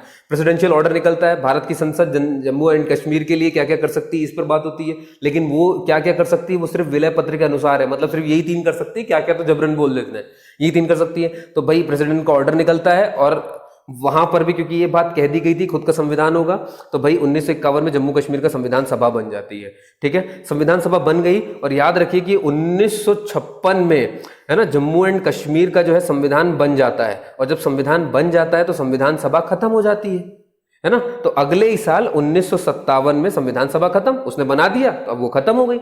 क्लियर है? 1951 में जम्मू कश्मीर की संविधान सभा बनी थी। क्यों बनी थी भैया? क्योंकि हमारे प्रेसिडेंट का ऑर्डर आया था कि भैया हाँ बना दो। और ये प्रेसिडेंट का ऑर्डर क्यों आया था? क्योंकि भैया जून 1949 में ये 4 बंदे मिलकर के 370 में हल्ला कर रहे थे खुद का संविधान होगा, तो भैया खुद का संविधान बनाने के लिए हमारे प्रेसिडेंट ने ऑर्डर निकाल दिया, ठीक है भैया बना लो। इनने बना ली, बन गया इनका संविधान, ये हो गया। तो 1956 में इनका संविधान बना जम्मू एंड कश्मीर का। क्लियर होगी बात? और ये बनाया था संविधान सभा, और संविधान सभा खत्म हो गई 1957 में। इस बात को ध्यान से सुनो। कहने का मतलब ये हुआ, अब सोचिए बंदो, ये आज तक ऐसे का ऐसा लिखा है। अब आपको मालूम है ना संविधान सभा खत्म हो गई है पूरी तरीके से। अब सोचिए जरा कि अगर अब मैं कोई कानून बनाता हूं, बी के तहत मैं चाहता हूं कोई कानून लग जाए, और जम्मू कश्मीर राज्य का मैं जो है परामर्श ले लूं, भाई उनसे मैंने ले लिया, मतलब सहमति ले ली, प्रेसिडेंट ने हमारे वो कर दिया, हमारे संसद में से पास हो गया, लेकिन अब क्या लिखा है यहाँ पे देखो जरा। उन्होंने कहा है कि अगर 370(1) में कोई भी सहमति पर होता है, कुछ भी होता है, तो आखिरी फाइनल फिर से घूम फिर के जाएगा संविधान सभा में। और आज की डेट में तो खत्म हो गई है, तो अब कौन देगा भैया? क्लियर होगी बात? अब यहाँ आइए फिर तीसरे में, देखिए क्या लिखा है। तो इन्होंने तीसरे में ये लिखा कि भाई 370 को खत्म कैसे किया जाएगा। तो उन्होंने कहा कि 370 को अगर आपको थोड़ा सा खत्म करना है या पूरा ही खत्म करना है, तो उसके लिए जम्मू कश्मीर की संविधान सभा से परामर्श करना पड़ेगा, है ना, उनकी रिकमेंडेशन आएगी या सहमति आएगी, और फिर राष्ट्रपति यहां से आदेश निकालेंगे, और तब जाकर के वो संविधान सभा, मतलब तब जाकर के 370 खत्म होगा। तो आप ये तो समझ गए कि भैया 370 आर्टिकल है क्या, पूरा क्लियर हो गया। आपको ये समझ में आ गया है कि अगर 370 को खत्म करना है तो 370 में इसका आंसर दिया है, और वो 370 के 3 में है कि भाई अगर खत्म करना है तो प्रेसिडेंट का आदेश निकलेगा, लेकिन प्रेसिडेंट का आदेश निकलेगा संविधान सभा के रिकमेंडेशन पे। और संविधान सभा आपको याद रखना है 1957 में जो है वो खत्म हो चुकी है, मतलब आज की डेट में वो जिंदा है ही नहीं। भाई संविधान सभा बोला गया है, विधानसभा नहीं बोला गया है। इस बात को बहुत अच्छे से ध्यान सुन लीजिए। संविधान सभा वो होती है जो संविधान बनाती है। जम्मू कश्मीर का संविधान सभा जम्मू कश्मीर का संविधान बना करके खत्म हो गई है। अब क्या होता है कि देखिए इसकी उल्लेखना बहुत सारे लोग अलग अलग तरीके से कहते हैं। वो कहते हैं जब संविधान सभा है ही नहीं, मतलब कोई रिकमेंड करने के लिए या कोई परामर्श करने के लिए जब कोई है ही नहीं, तो राष्ट्रपति का आदेश आ ही नहीं पाएगा। जब राष्ट्रपति का आदेश आ ही नहीं पाएगा, 370 कभी खत्म ही नहीं हो पाएगा। ये एक व्याख्या हुई। ये बहुत अच्छे ध्यान सुनिए, व्याख्या वाला मामला अभी मैं आपको क्लियर करूंगा। अमित शाह जी ने यानी कि पूरे एनडीए गवर्नमेंट ने पूरे तरीके से कोई भी पहलू नहीं छोड़ा उसे खत्म करने के लिए। तो आपको उस पहलू को पूरा समझने के लिए एक एक बात बहुत ध्यान सुनिए भाई। व्याख्या सबसे इंपॉर्टेंट बात है ना। व्याख्या एक ऐसी चीज होती है, जैसे मान लीजिए कोई एक चीज है, उसकी व्याख्या बीजेपी के हिसाब से अलग हो सकती है, उसकी व्याख्या कांग्रेस के हिसाब से बिल्कुल अलग हो सकती है। क्योंकि ऐसा कुछ होगा भाई, एक शब्द के कई सारे मायने इंसान निकाल लेता है। इसका भी ध्यान रखा है अमित शाह जी ने 370 हटाते वक्त कि भाई इस चीज का मतलब यही होगा। उन्होंने साफ कह दिया है, ठीक है। यानी इंटरप्रिटेशन वाला मामला है, और इंटरप्रिटेशन वाला मामला रहता है 367 में दिया होता है। इंटरप्रिटेशन का मतलब होता है किस चीज को क्या समझा जाएगा, ठीक है। तो इस पर ही बात करने वाला हूं मैं भी आपको थोड़ी देर में। समस्या ये है दोस्तों कि अब इतना तो हम समझ गए कि 370 में है क्या और कहां से क्या खत्म करना है वो। अब उसको थोड़ा सा छोड़ते हुए अब आते पहले कि आर्टिकल 35A कहां से आ गया था। तो आपने देखा कि जून 1949 में दिल्ली समझौते के तहत जो है भैया, हमने 4 लोग अपने संविधान सभा में लिए थे। आपने वो देख लिया कि एकमात्र हिंदू वो था। 1949 के बाद 1950 आपको मालूम है ना, वहां पे कहा गया था खुद की संविधान। तो आपने देखा कि 1951 में इनकी खुद की संविधान बन गया, ठीक है। 1952 में होता है भैया दिल्ली एग्रीमेंट, ठीक है। इसके बाद मैंने सीधे आपको बता दिया कि 1956 में जो है इनका JNK का संविधान बन जाता है। अब मैं बात कर रहा हूं आपसे किसकी भैया, 1951 के ठीक एक साल बाद 1952 की, है ना। क्रम को ध्यान रखिएगा, जिसमें दिल्ली एग्रीमेंट हुआ। अब आप दिल्ली एग्रीमेंट में ये शेख अब्दुल्ला साहब है, आपको मालूम है, वही वहां के प्रमुख थे, शेख अब्दुल्ला साहब, जिनकी पार्टी है नेशनल कॉन्फ्रेंस, ठीक है। इन्होंने ये कह दिया भैया कि डेमोग्राफी नहीं बिगड़नी चाहिए। ये दिल्ली एग्रीमेंट में कहा गया है। देखिए दिल्ली समझ अलग थी, है ना। दिल्ली समझ में हमने बंदे जोड़े थे, मतलब जम्मू कश्मीर को भारतीय संविधान में कैसे लाएंगे। दिल्ली समझ थी जो 1949 में हुआ था। ये दिल्ली समझौता है ना, एग्रीमेंट है। वो समझ थी, ये समझौता है। और इसमें कहा गया है, शेख साहब ने कह दिया कि भैया डेमोग्राफी ना बिगड़े। अब डेमोग्राफी ना बिगड़े का मतलब क्या है, देखिए हुआ क्या है, आपको मालूम है ना कि 2 नवंबर को, अभी आपने पढ़ा, नेहरू जी ने कह दिया था कि भैया हम जनमत कराएंगे। लेकिन जनमत तो तभी करा पाएंगे ना जब वहां से LOC से पाकिस्तान हट जाएगा और इंडिया हट जाएगी, सेना हट जाएगी, कि जब वहां पे शांति बहाल हो जाएगी। आज तक शांति हुई नहीं है, तो जनमत संग्रह कैसे होगा भैया। क्लियर होगी बात, मतलब। और देखिए अब क्योंकि बात इनने कह दिया था कि जनमत संग्रह होनी है, तो अभी भी शेख साहब के दिमाग में अभी भी जनमत संग्रह ही घूम रहा था। उनका ये कहना था कि भाई अगर वोटिंग करानी है कि किसके पक्ष में जाना है, तो यहाँ के लोग चेंज नहीं होने चाहिए। मतलब ऐसा ना हो कि भारत से दूसरे दूसरे राज्य के लोग यहाँ आए और वो बसे। अगर वो बसेंगे तो जो जम्मू कश्मीर ओरिजिनल था, क्योंकि ओरिजिनल वाले को ही तो पता करना है ना भाई, जो हमें आजाद के समय पे मिला था, जो लोग इसमें पैक थे, अंदर घुसे थे जम्मू कश्मीर में, सिर्फ जम्मू कश्मीर में आते थे भाई, असली मायने तो इन्हीं के वोटिंग से होंगे ना, कि जो उसके वहां के ओरिजिनल है। अगर अपन सबके लिए गेट खोल देंगे भाई, यूपी से भी वहां जा रहे हैं, यहाँ से भी जा रहे हैं, मध्य प्रदेश से भी जा रहे हैं, हर जगह से, गुजरात से जा रहे हैं, तो फिर वहां पर क्या होगा कि डेमोग्राफी बिगड़ जाएगी, मतलब लोगों की संख्या बिगड़ जाएगी। बाहर से इधर से आने वाले लोग ज्यादा होंगे और इधर से आने वाले लोग इंडिया के पक्ष में, तो अगर तब वोटिंग पड़ी तो दिक्कत हो जाएगी। इसीलिए शेख साहब ने कहा कि भैया ऐसा हो कि भाई बाहर के लोग ना आ पाए, यानी डेमोग्राफी ना बिगड़े, क्योंकि होना है क्या, आपका जनमत संग्रह। क्लियर है, इनके दिमाग में यही चलता रहा हमेशा। अब ये देखिए, ये पॉइंट धीरे धीरे बढ़ता जाएगा। अब जनमत संग्रह होना, तो यहां से आप वहां जाकर के रहना बसना सब आपका खत्म हो गया, पहला पॉइंट। तो कभी आपसे कोई पूछे क्यों बंद हो गया, तो उसका रीजन यही था। नेहरू जी का ये डायलॉग, जिन्ना का ये डायलॉग, है ना, जूनागढ़ में होने वाला जनमत संग्रह, ये सब इतिहास से चलता चला आता है यहां तक, ठीक है। तो जनमत संग्रह तभी हो सकता था जब शांति होती। शांति के लिए इस पाकिस्तान सेना को पीछे जाना पड़ेगा और वो जाएगी नहीं। क्लियर है, और तब से नहीं गई, इसीलिए तो आज तक जनमत संग्रह नहीं हो पाया है। और इसी वजह से आप, क्योंकि जनमत संग्रह नहीं हो पाया है, तो भाई अभी डेमोग्राफी बिगाड़नी नहीं है, इसलिए आप वहां पे एंटर नहीं कर सकते। क्लियर होगी बात, यानी एक बार पाकिस्तानी सेना पीछे जाएगी तो आप सब कुछ वहां पर चले जाओगे, आप वहां पे रह सकते हो, जमीन ले सकते हो, सब कर सकते हो, ठीक है। अब देखिए, ये तो हो गया कि आप नहीं जा सकते, वहां नहीं रह सकते। अब यही पूरी बातें जो हैं भैया उठा करके, सबसे इंपॉर्टेंट चीज, फिर से प्रेसिडेंट का एक आदेश निकलता है, प्रेसिडेंशियल ऑर्डर होता है 1954 का, और इसी 1954 में जोड़ा गया है आर्टिकल 35। आर्टिकल 35 हमारे संविधान में कहीं पर भी लिखा नहीं हुआ है ना। आपने देखा होगा कि आपका एक भाग 3 है, ठीक है। भाग 3 में ये साफ साफ कह दिया गया भैया कि उसमें 12 से लेकर के 35 तक के आर्टिकल आते हैं। 12वें आर्टिकल में क्या लिखा है भैया, राज्य की परिभाषा। 13वें आर्टिकल में क्या लिखा है, विधि की परिभाषा। 14 से लेकर के 32 तक आपके मूल अधिकार दिए हैं। 33 और 34 जो है ये मूल अधिकारों पर आपको सीमित करते हैं, रोक लगाते हैं। कैसे भाई, 33 में लिखा हुआ है कि जो पुलिस है, जो डिफेंस है, ये आर्टिकल 19 का प्रयोग नहीं कर सकते। आर्टिकल 19 में क्या लिखा है, मूल अधिकार के तहत आप समूह बना सकते हैं। तो भाई पुलिस को अगर मैं समूह अलग से बनाने के लिए दे दूं, आर्मी को अलग से समूह बनाने के लिए दे दूं तो दिक्कत हो जाएगी। तो उनके पास ये अधिकार नहीं है, जो बंदा पुलिस में है, कि वो आर्टिकल 19 का प्रयोग कर सके। तो आर्टिकल 19 का प्रयोग पुलिस ना कर सके, ये किस आर्टिकल में लिखा हुआ है, ये है आर्टिकल 33। आर्टिकल 34 आपका मार्शल लॉ के बारे में, यानी कि सेना का राज हो जाता है वहां पर, और जिस भी राज्य में, जिस भी जगह पर सेना का राज्य हो जाएगा, यानी मार्शल लॉ लग जाएगा, वहां पर संसद को यह अधिकार होता है कि वो कौन से मूल अधिकार, यानी 14 से लेकर के 32 तक के कौन से बचाएगी और कौन से नहीं बचाएगी। मार्शल लॉ लगने के बाद संसद के पास अधिकार चला जाता है। बचा 35वां किस लिए है भैया? 35वां इसलिए बना हुआ है कि जितने भी आपके मूल अधिकार है, क्या सिर्फ लिख देने से ये बन जाएंगे? भाई मैं लिख दूं 17 में कि भाई अस्पृश्यता का अंत है, ठीक है, मतलब छुआछूत आप नहीं करोगे, ऐसा मैंने लिखा हुआ है, लेकिन लिख देने से क्या मतलब होगा भाई? सामने वाला कैसे मानेगा? वो सिर्फ यही है ना कि लिखा है, उसको जब तक उसमें कुछ दंड नहीं दोगे कि भाई ऐसा करोगे तो ऐसा होगा, ऐसी सजा मिलेगी, तो इस सजा वगैरह जो प्रावधान है, यानी एट्रोसिटीज एक्ट आपने जो भी पढ़े हैं, वो सब किसके तहत निकलते थे भैया? आर्टिकल 35 के तहत। क्लियर होगी बात? यानी इसमें दिया हुआ है कि मूल अधिकारों के लिए आप कानून बना सकते हो, ठीक है। अब देखिए 35 तक तो आप आ गए भाग 3 के तहत, लेकिन हमने पढ़ा है कि 35A ये कहां से आ गया? तो ये इसके बाद लिखा नहीं मिलेगा आपको संविधान में, ये जहां सम्मिलित किया गया है। सम्मिलित करने का मतलब लिख देना नहीं होता है, लिखा नहीं मिलेगा, सिर्फ सम्मिलित है, ये बात है। और लेकिन जहां लिखा हुआ है वो प्रेसिडेंशियल इलेक्शन 1954 है, और यही सबसे इंपॉर्टेंट है। तो इसी में है 35A। अब 35A में आखिर है क्या? इनमें लिखा हुआ है कि भैया आपके कोई भी कानून, कोई भी आर्टिकल जम्मू कश्मीर पर लागू नहीं होंगे अगर वो नहीं आते हैं विलय पत्र में। यानी सिर्फ वही आर्टिकल आप लागू कर सकते हैं जो डिफेंस से जुड़े हों, विदेशी या संचार, आप समझ गए ना। जम्मू कश्मीर इस पे चलता है पूरा का पूरा, यही 3, हर जगह यही 3 है भैया।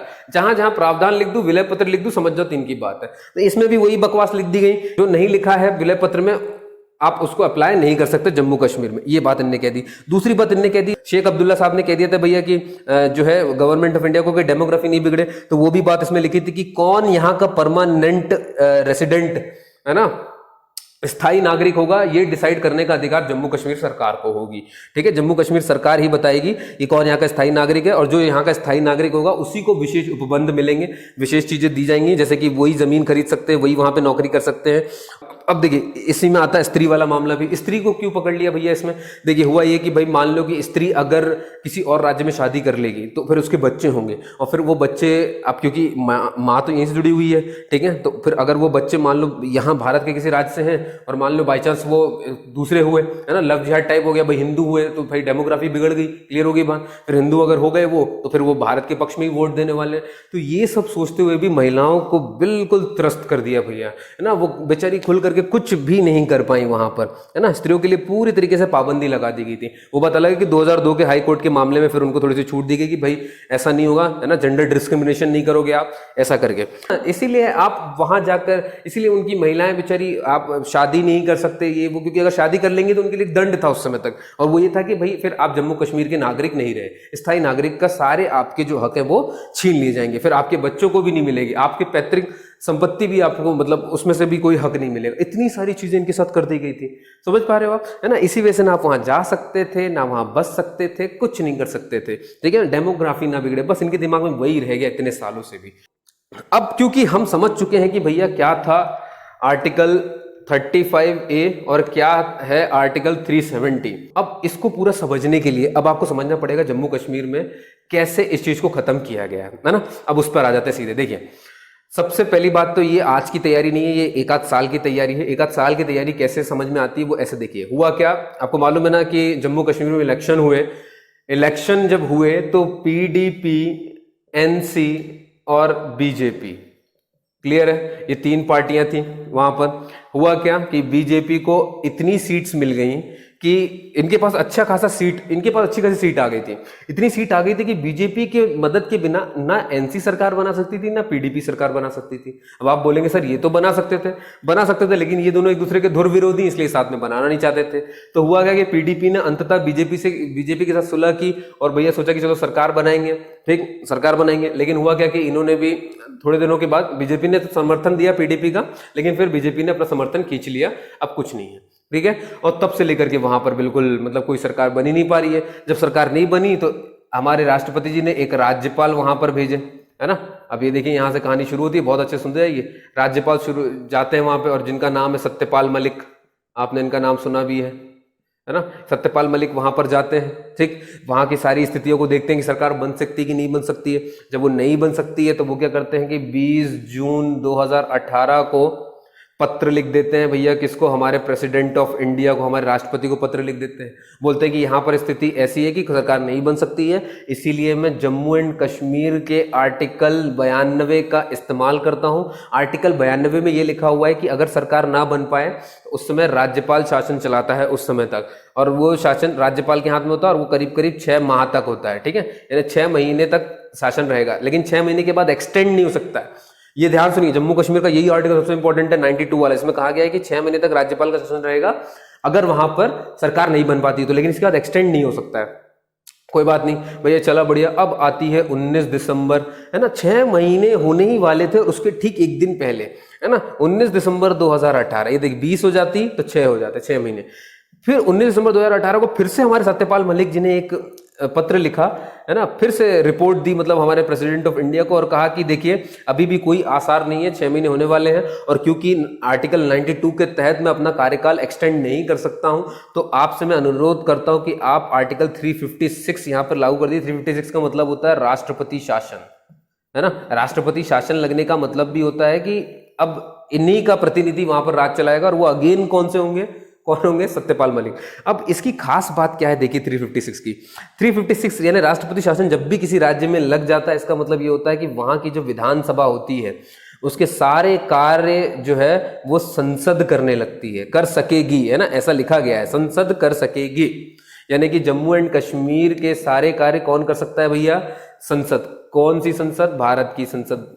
क्लियर होगी बात, है ना। अब यहां देखिए तो कितने ब्यूटीफुली तरीके से इस काम को किया गया है। आप देख रहे हो एक कनेक्शन आपको मिल गया है कि जम्मू कश्मीर की विधानसभा, है ना, जम्मू कश्मीर की विधानसभा अब बन चुकी है भारत की संसद। ये पॉइंट अभी आप ध्यान रखना। और ये किसकी तहत हुआ है भैया, आर्टिकल 356 की तहत। आर्टिकल 356 क्यों लग पाया भैया, क्योंकि जम्मू कश्मीर का आर्टिकल 92 6 माह खत्म हो गया था, 6 माह। ये आर्टिकल अब ये 92 क्यों लगा, क्योंकि भैया सरकार ऐसी बनी थी। आप देख रहे हैं भाजपा की बहुत पुरानी प्लानिंग थी ये, है ना। भाजपा ने कितनी मेहनत की होगी ये सब करने के लिए, आप देख रहे हैं। मतलब पहले ऐसा सिचुएशन क्रिएट किया गया, सिचुएशन ऐसे क्रिएट हुई तो आर्टिकल ये इस्तेमाल होगा, ठीक है। आर्टिकल जब ये इस्तेमाल होगा तो इसमें 6 महीने लगेंगे, और फिर भी बीजेपी ने समर्थन नहीं दिया। अब वो जानबूझ के भी जब समर्थन नहीं दिया तो भैया ये भी खत्म। तो अब सिर्फ राज्यपाल के पास पावर बचती कि वो राष्ट्रपति को बोले कि वो राष्ट्रपति शासन लगा दे। राष्ट्रपति शासन लग गया तो 356 लगेगा। 356 के तहत विधानसभा संसद, यानी आसान भाषा में जम्मू कश्मीर की जो विधानसभा है वो अब भारत की संसद है। यानी कि जम्मू कश्मीर के लिए कोई नियम कायदे कानून बनाने का अभी इस समय करंट में किसके पास अधिकार आ चुका है, संसद। और संसद में कौन पावरफुल है भैया, एनडीए यानी कि बीजेपी। अब भैया यहां से मामला चेंज हो जाता है, ठीक है दोस्तों। अब देखिए पूरी कहानी यहां तक आप समझ गए। अब देखिए बात करते हैं कि क्यों आखिर इन लोगों ने शुरुआत की, इसको 370 को हटाने की जो शुरुआत हुई वो हुई 371 के डी से, है ना। पहले इसको लाया गया है फर्स्ट, और देन लेकर के देन इन्होंने टच किया था भैया 370 का ये 3 वाला पोर्शन। देखिए अब कोई भी सीधे ही कह सकता है कि सर पहले तो आर्टिकल अगर सीधे ही 370 खत्म करना था तो सीधे सीधे 370 का 3 यूज कर लेते हैं, क्यों इसको पहले लेकर के आए। देखिए अब समझिए कि हमने क्यों इसको पहले लेकर के आए हैं, पहले इसको क्यों नहीं लाए। मान लीजिए कि हम इसी को लेकर के आते 3 को, तो सीधे लिखा है 370 को खत्म करने के लिए राष्ट्रपति का आदेश निकलेगा, है ना, एक आदेश आएगा भाई, ठीक है। हमने मान लिया कि आदेश आएगा, लेकिन आपने देखा कि आदेश किसकी सहमति से आएगा, है ना। आदेश की सहमति देगा कौन, J&K संविधान सभा। अब ये ध्यान से सुनिए, ये संविधान सभा है ना, संविधान सभा जो कि खत्म हो चुकी है 1957 में, ये खत्म हो चुकी है, अब ये है ही नहीं वहां पर। अब देखिए होता क्या है कि अगर ये चीज यहां पर है ही नहीं ना, तो किसी भी चीज के नहीं होने से क्या करते हैं लोग बात इंटरप्रेट करते हैं, यानी कि उसके कई मतलब निकालते हैं, है ना, कई सारे मतलब। जैसे इसके ना होने से एक ने ये मतलब निकाला कि जब ये है ही नहीं तो मतलब राष्ट्रपति को कोई आदेश दे नहीं सकता, मतलब सहमति नहीं देगा, सहमति नहीं दी तो आदेश नहीं निकलेगा, और आदेश नहीं निकला 370 कभी खत्म नहीं होगी। एक ये पायदान था कि भाई कभी खत्म नहीं हो सकती है इसके। अब क्योंकि इंटरप्रेट करना है तो एक ये मतलब निकालेगा, जब ये है ही नहीं तो फिर इसका कोई मतलब ही नहीं, तो ये खत्म हो गया। तो ऐसे में क्या होता है कि जब दो लोग हाँ या ना करने लगते हैं ना, तो मामला कोर्ट में चला जाता है, और वो भी खासतौर पे सुप्रीम कोर्ट, क्योंकि उसी को दिया गया व्याख्या करने का नियमों को, है ना, उसी के पास अधिकार होता है व्याख्या करने का। और बीजेपी बिल्कुल नहीं चाहती थी कि ऐसा हो, क्योंकि अगर एक बार मामला व्याख्या में फंस गया इसकी मीनिंग की वजह से कि भाई है कि नहीं है, क्या करना है, तो फिर 370 कभी हट नहीं पाती, और उनका एजेंडा था इसको हटाना। तो उन्होंने पूरी तैयारी की और उन्होंने क्या किया कि इंटरप्रेट का मामला ही है अगर, तो क्यों ना हम इसको एक मीनिंग में रख दें, इसका एक ही मायने हो। अब देखिए, किसी भी चीज के मायने रखने के लिए आर्टिकल जिसका इस्तेमाल होता है वो होता है 367। 367 का मतलब ही होता है इंटरप्रिटेशन, है ना। इंटरप्रिटेशन का मतलब होता है कि संविधान में लिखे हुए किसी शब्द का, है ना, डाउट होने पर क्या मायने होगा। अगर आपको डाउट है कि उसके मायने क्या है ना, कि मतलब लगता है ये भी है ये भी है, तो आप जिस आर्टिकल में जाएंगे वो होगा 367। 367 कैसा आर्टिकल है? 367 में भैया, तो इन्होंने 367 का भी इस्तेमाल किया है ना। तो पहले आप 367 समझ लीजिए, उसके बाद आप समझ जाएंगे कि हुआ क्या था ना, क्यों इसको नहीं उसको इस्तेमाल किया। देखिए 367 में अभी तक इसमें सिर्फ 3 चीजें थी। कब तक 3 चीजें थी? जब तक 5 अगस्त 2019 नहीं आ गया, क्योंकि 2019 को फिर से प्रेसिडेंट का जो है प्रेसिडेंट ऑर्डर निकला हुआ है, ठीक है। तो अभी इस पे बात करने वाले, प्रेसिडेंट ऑर्डर जो निकला हुआ है क्या है ना, ये 5 अगस्त की बात है ये। इससे पहले तक आर्टिकल 367 में 3 चीजें थी, बहुत ध्यान से सुनिएगा कि आप समझ जाए वहां पे और बिल्कुल बने रहिए।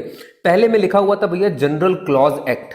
जनरल क्लॉज एक्ट में क्या होता है कि मान लो कोई भी संविधान में कोई शब्द है जिसके कई सारे मायने लगते हैं, तो उसका एक मायना ढूंढना हो अगर, अब उसके कई सारे मायने हैं तो उसको कंफर्म करना कि उसका रियल में मायने क्या है, तो उस शब्द को ढूंढे 367 के 1 में, जनरल क्लॉज एक्ट में। इसमें उस शब्द का जो मायना लिखा होगा वही हर जगह होगा। ये क्लियर हो गया। दूसरा इसका था भैया ऑर्डिनेंस से रिलेटेड, है ना, ऑर्डिनेंस से रिलेटेड था। तीसरा जो है इसमें 3 बटे हुए, पहला, दूसरा और तीसरा वाला है कि विदेश, कि किसको प्रेसिडेंट विदेश घोषित कर सकते। क्या होता है कि जो हमारे प्रेसिडेंट है वो किसी भी क्षेत्र को विदेश घोषित कर सकते हैं संसद की मदद से, है ना, संसद की सहायता से उसे विदेश घोषित कर सकते हैं। ये 3 चीजें थी। अभी जब 5 अगस्त को अमित शाह जी ने प्रेसिडेंशियल ऑर्डर आया तो उसमें क्या किया उन्होंने, इसमें एक और पॉइंट जोड़ दिया, है ना। एक और पॉइंट जोड़ा गया है, बहुत ध्यान से सुनिए, कि अगर हम कहीं पर भी संविधान लिखते हैं, भारत का संविधान लिखते हैं, है ना, संविधान लिखा हुआ मिलेगा अगर कहीं पर भी, ये जो हम एक्ट ला रहे हैं, मतलब जो हम ये ऑर्डर ला रहे हैं, इस संविधान का मतलब होगा J&K का संविधान, ठीक। कहने का मतलब ये कि संविधान कहीं भी लिखा हो उसका J&K संविधान का मतलब होगा। 4 में ही एक और पॉइंट जोड़ दिया भैया कि J&K राज्य का मतलब है राज्यपाल, है ना, राज्यपाल। और अभी राज्यपाल कौन है वहां पे? मतलब कि सत्यपाल, है ना, सत्यपाल मलिक, वही अभी वहां के राज्यपाल हैं। क्लियर हो गया। मतलब जहां जहां पर जम्मू एंड कश्मीर राज्य लिखा है वहां पर अब हम किसको मतलब समझेंगे? सीधी सीधी मतलब है जम्मू एंड कश्मीर राज्य का मतलब अब राज्यपाल से हो जाएगा।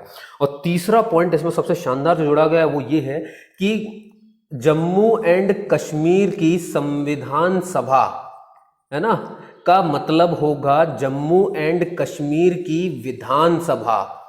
अभी भैया अब आपको देखना, फिर से 3 पॉइंट रिपीट कर लो बंदो। आर्टिकल 367 जैसे इंटरप्रिटेशन कहते हैं कि किसी शब्द का क्या मतलब समझा जाए, और ये बहुत जरूरी था ताकि मामला कोर्ट में ना जाए, इसीलिए इसमें एक पॉइंट जोड़ दिया गया कि कहीं पर भी संविधान कहूं मतलब वो जम्मू एंड कश्मीर का संविधान है। कहीं पर भी मैं आपसे कह दूं कि J&K राज्य यानी जम्मू कश्मीर राज्य, तो उसका मतलब अब से राज्यपाल समझा जाएगा, मतलब सत्यपाल मलिक जो कि राष्ट्रपति ने नियुक्त किया यानी केंद्र ने नियुक्त किया, यानी कि वो सीधे केंद्र से हैं, यानी कि आप समझ जाइए कि अपने पार्टी जुड़े हुए हैं। और तीसरी बात उन्होंने सबसे इंपॉर्टेंट कह दी कि जहां जहां जम्मू एंड कश्मीर संविधान सभा लिखी है उसका मतलब हो जाएगा जम्मू एंड कश्मीर विधानसभा। बंदो ये पॉइंट देखो, अब देखिए जैसे ही जम्मू एंड कश्मीर विधानसभा बन जाएगी, तो अब देखो यहां पर दिख रहा है आपको, राष्ट्रपति का आदेश आ जाए अगर मेरे पास जम्मू एंड कश्मीर संविधान सभा के क्या कहते हैं सहमति से, तो मैं 370 खत्म कर लूंगा। लेकिन बात यह है कि संविधान सभा को किसके बराबर बताना, इधर को लिखा है ना, जहां पर भी जम्मू एंड कश्मीर संविधान सभा, तो जम्मू एंड कश्मीर संविधान सभा बराबर हो गई है भैया जम्मू एंड कश्मीर विधानसभा के। लेकिन बात है क्या ये ऐसी हो गई बोलने से? नहीं, ये आर्टिकल जम्मू कश्मीर पे लागू भी तो होना चाहिए, तब तो ऐसा होगा। अब बात है कि लागू कैसे हो, तो लागू करने के लिए भैया, क्योंकि जैसे ये लागू हो जाएगा संविधान सभा बन जाएगी जम्मू एंड कश्मीर की विधानसभा, और आपको मालूम है 356 जो है वो लगी हुई है, यानी कि राष्ट्रपति शासन लगा ही हुआ है। और राष्ट्रपति शासन में यही कहा गया है कि भैया उस जिस राज्य में भी राष्ट्रपति शासन लगता है वहां की विधानसभा जो है वो वहां की विधानसभा काम भारत की संसद कर सकती है ना, भारत की संसद कर सकती है। तो आप देख रहे हैं यहां से हमें एक रिलेशन मिल गया कि विधानसभा जम्मू एंड कश्मीर की बराबर हो चुकी भारत के संसद की, मतलब भारत के संसद वो काम कर सकता है जो विधानसभा करना चाहती थी। ये एक कहानी थी। अब यहां से इन्होंने क्या किया कि अगर मैं विधानसभा संसद की हो चुकी तो क्यों ना अब विधानसभा को मैं जोड़ लूं भाई इससे, तो संविधान सभा को अगर मैं बोल दूं कि जम्मू कश्मीर की विधानसभा है तो अल्टीमेटली भारत की संसद बन जाएगी। यानी कि होगा क्या कि प्रेसिडेंट के आदेश के लिए मुझे सिर्फ क्या करना है, अपने ही संसद में देखिए जहां अमित शाह और भारत की संसद में ही तो हमारी एनडीए की गवर्नमेंट या बीजेपी की गवर्नमेंट है भैया, और वो बहुमत में है ना, और वो तुरंत के तुरंत भाई दे देंगे सहमति दे देंगे, 370 हट जाएगी। तो आप देख रहे हो किस तरह से पूरा मतलब कहना चाहिए कि कब्जा कर लिया, जम्मू एंड कश्मीर की विधानसभा को अपनी भारत की संसद में ही कन्वर्ट कर दिया। कितना बड़ा खतरनाक सा प्लान देख रहे हैं इस तरह से, और पूरे नियम के साथ, इसीलिए कहीं पर भी टूटिए मत। तो अब सुनिए ध्यान से, ये आपने सुन तो लिया, आसान लगा, लेकिन बात है कि ये तो तभी हो सकता है जब 367 आर्टिकल लगे। और अब देखिए जरा, अब जैसे ही आप पढ़ेंगे कि सी में लिखा हुआ है, 371 के सी में लिखा है कि सिर्फ 1 और 370 ओनली हो सकता है, और फिर डी को पढ़ेंगे तो लिखा है कि आर्टिकल 1 और आर्टिकल 370 के अलावा कोई आर्टिकल और लाना है तो उसके लिए आपको फिर से क्या करना पड़ेगा भैया, प्रेसिडेंट का आदेश निकलेगा और जम्मू एंड कश्मीर राज्य की सहमति से निकलेगा। ठीक है, तो अब देखिए आपने देखा जम्मू, अभी हमने जो ऑर्डर निकाला है 5 अगस्त को, उसमें कह दिया कि जम्मू एंड कश्मीर राज्य का मतलब होगा वहां के राज्यपाल जो कि सत्यपाल मलिक हैं, अपने ही आदमी हैं, तो उनने वो दे दिया भैया सहमति, हाँ ठीक है प्रेसिडेंट साहब आप कर लो, क्लियर है। और इसी आर्टिकल में लिखा हुआ है कि इसके अलावा कोई आर्टिकल करना है। अब मान लो मैं चाहता हूं कि 367 इसमें अप्लाई हो जाए, तो वो किसके तहत होगा भैया, इसी के तहत होगा। और अप्लाई करने के लिए फिर से मुझे राज्यपाल ही चाहिए, सत्यपाल मलिक ही हैं, तो प्रेसिडेंट को आदेश दे देंगे, मतलब प्रेसिडेंट को सहमति दे देंगे और प्रेसिडेंट बोल देंगे हाँ भैया ये लागू हो जाता है, क्लियर है। तो इन्होंने इसी चीज का इस्तेमाल किया। ये देखिए उन्होंने पहले से ही इसमें ये चीज जोड़ के रखी थी, उन्हें माल, और समझ रहे हैं ना आप, इसीलिए सबसे पहले इसको लेकर के आए। इसको लेने से क्या हुआ कि मैं अब क्या करूंगा कि 1 और 370 के अलावा सारे, तो मैं चाहता हूं कि पूरा भारत के संविधान के जितने आर्टिकल है सब लग जाए। तो क्या वो इसी नियम के तहत हो सकता है? बिल्कुल। इसीलिए जो 5 अगस्त का 2019 का जो अमित शाह ने प्रेसिडेंट ऑर्डर शो किया है, उसमें सबसे है ना, उसमें सबसे पहले उन्होंने क्या, अब देखिए होता क्या है, अब ये भी लागू होने में जो दिक्कत देगा वो 35A देगा, आपने देख ही लिया था, क्योंकि 35A में भैया साफ साफ लिखा हुआ है कि इन 3 के अलावा कोई और नियम आप उसमें लगा नहीं सकते जम्मू कश्मीर में। इसीलिए प्रेसिडेंशियल इलेक्शन में सबसे पहला पॉइंट, प्रेसिडेंशियल ऑर्डर में सबसे पहला पॉइंट आया था कि प्रेसिडेंशियल ऑर्डर 1954 रद्द हो, उसे हम खारिज करते हैं। और जैसे ये खारिज होगा तो आपको मालूम है कि 35A तो भैया था ही किसमें, प्रेसिडेंशियल ऑर्डर 1954 में। तो जब ये खारिज हो गया तो इसमें आने वाला 35A खत्म, और अगर 35A खत्म हो गया तो अगर मैं कोई दूसरा आर्टिकल उस पर थोपना चाहता हूं जम्मू कश्मीर पे, तो अब मुझे रोकने के लिए कोई नियम नहीं है। तो क्लियर हो गया ना, तो पूरा सीक्वेंस है। सबसे पहले इन्होंने 35A खत्म किया इसी प्रेसिडेंशियल, नए प्रेसिडेंशियल ऑर्डर 2019 के तहत, है ना, जो कि 5 अगस्त 2019 को आया है। और आप याद रखिए एक प्रेसिडेंशियल ऑर्डर दूसरे प्रेसिडेंशियल ऑर्डर से कैंसिल हो सकता है, इसलिए 2019 से, क्योंकि वो प्रेसिडेंट का ही ऑर्डर है, तो हमने 2019 वाले से पिछला वाला 1954 खत्म कर दिया, इससे हमें 35A खत्म हो गया, रुकावट हट गई तो हमने इसका इस्तेमाल किया, है ना, आर्टिकल 371 डी का 1D में हमने फिर क्या किया कि भाई अब इसके इन दोनों के अलावा सारे आर्टिकल, तो हमने कहा पूरा संविधान। तो इसमें दूसरा पॉइंट है कि भारत का पूरा संविधान जम्मू कश्मीर पर लागू होगा, ठीक है। तो हमने पूरा संविधान लागू कर दिया। अब पूरा संविधान लागू होने का मतलब पूरा आर्टिकल लागू हो गया, पूरा आर्टिकल लागू हो गया मतलब भैया 367 भी लागू हो गया। और 367 लागू अगर हो गया तो आपको दिख रहा है संविधान सभा का मतलब समझा जाएगा जम्मू एंड कश्मीर की विधानसभा, लिखा हुआ है, ठीक है। तो अगर ये विधानसभा बन गई तो बन गई भैया विधानसभा। फिर 356 का राष्ट्रपति शासन जो लगा हुआ है उसके तहत विधानसभा का कार्य भारत की संसद करेगी। तो भारत की संसद इनडायरेक्टली हो गया है कि प्रेसिडेंट को सिर्फ परामर्श लेना भारत की संसद से। तो आप देख रहे हैं, तो अमित शाह जी ने, मतलब उनकी सरकार ने कहा हाँ ठीक है हम आपको आदेश देते हैं। तो इससे क्या हो गया, 370 खत्म हो गई वहीं के वहीं, और पूरा का पूरा संविधान लागू हो गया भैया। अब देखिए है ना, आप इतना समझ गए। अब अगर पूरा संविधान लागू हो चुका है ना, तो आपने देखा होगा,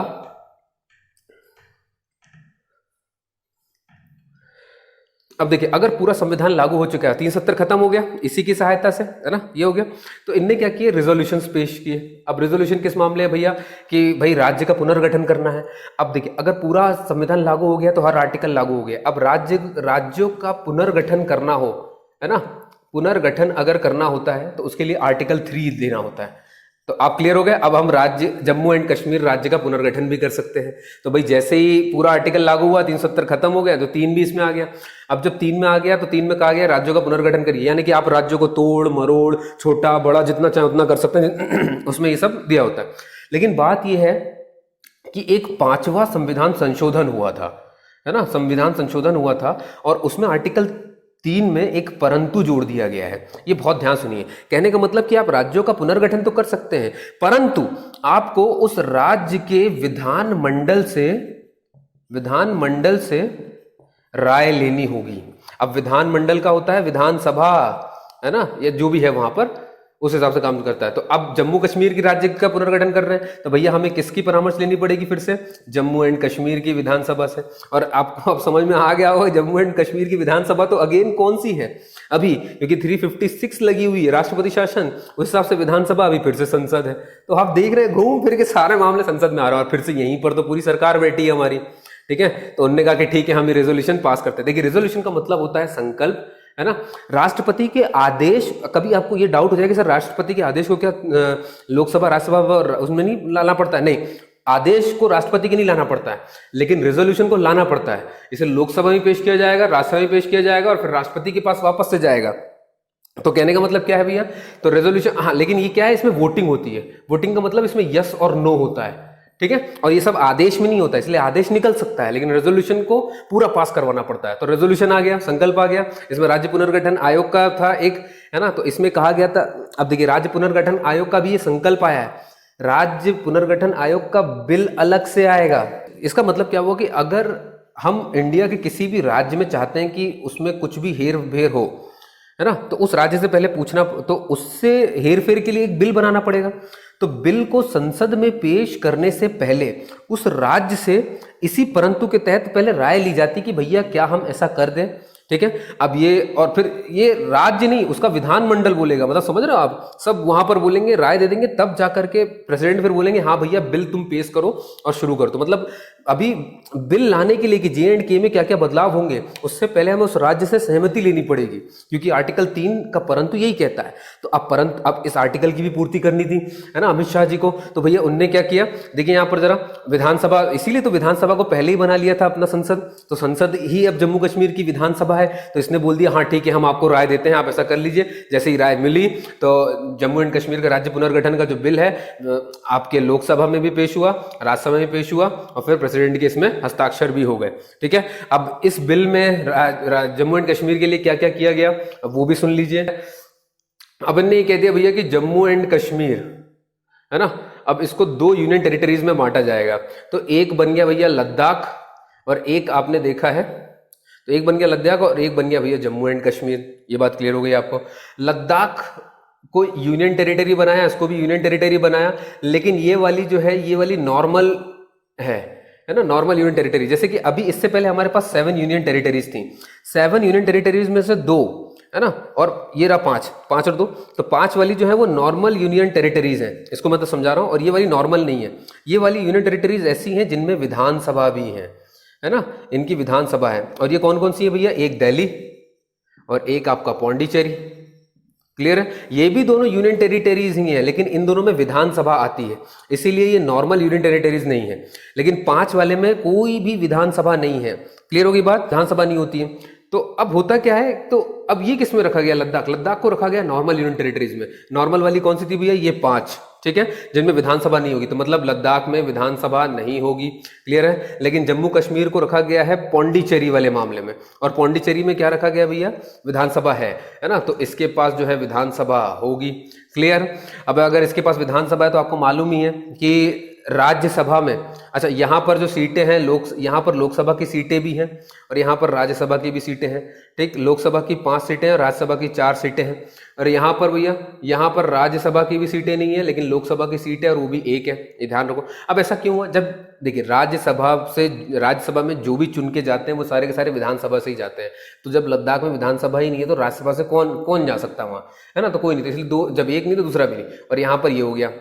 तो लद्दाख आ जाएगा भैया। जितने भी हमारी प्लेन यूनियन टेरिटरीज होती हैं वो आती हैं आर्टिकल 239 में, और जो हमारी ये जम्मू कश्मीर जिसमें रखी जा रही है ये आ रही है 239A में। 239A में ही पौंडीचेरी रखा है, लेकिन दिल्ली 239A में नहीं है, दिल्ली 239AA में है ना, इस बात का ध्यान रखिएगा।